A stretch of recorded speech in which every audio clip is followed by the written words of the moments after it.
Good afternoon. Ayan. Ayan, late na nga po yung kain namin. Ayan.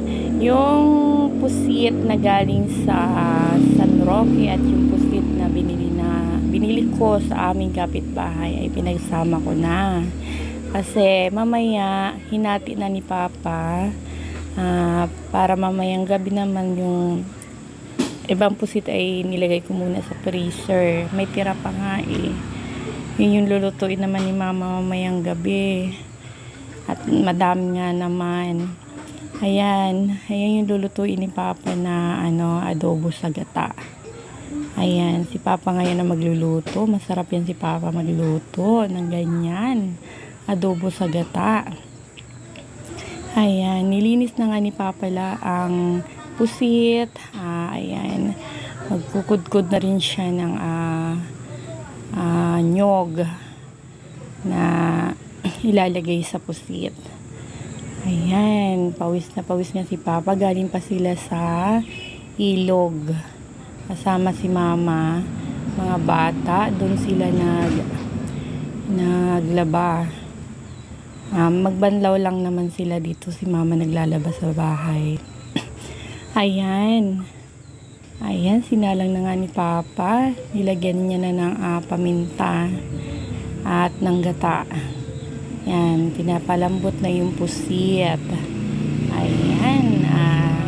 Mamaya, ilalagay niya na yung bitchin. Bitchin. Ayan. Nilagay na ni Papa yung yan, pamintang buo ang nilagay niya.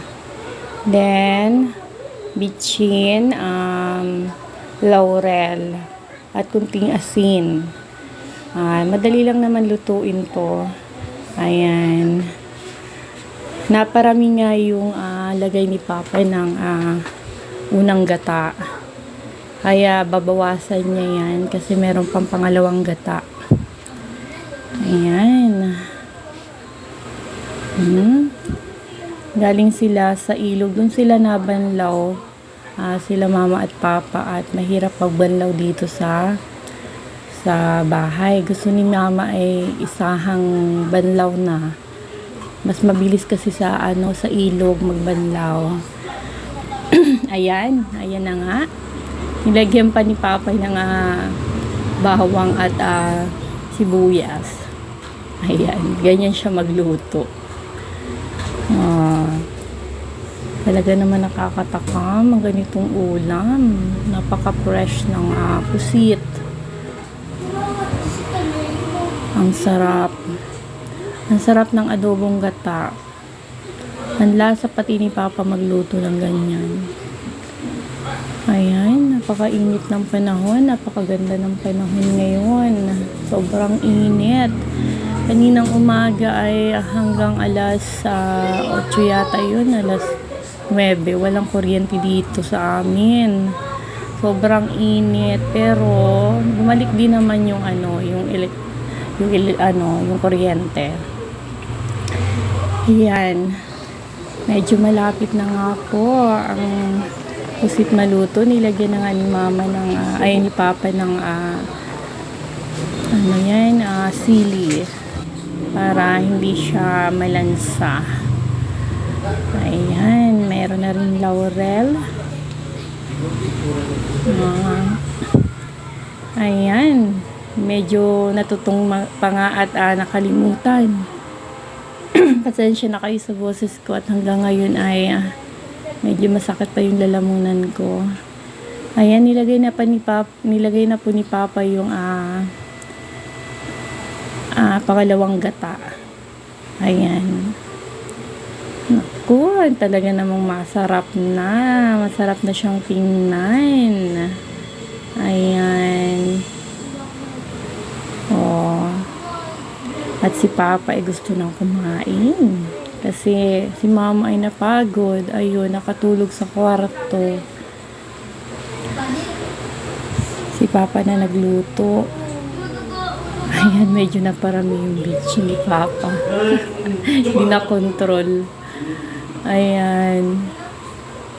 Pero masarap. Masarap naman talaga. Oh. Ayan. Sarap yan si Papa magluto ng ulam. Lalo sa pusit.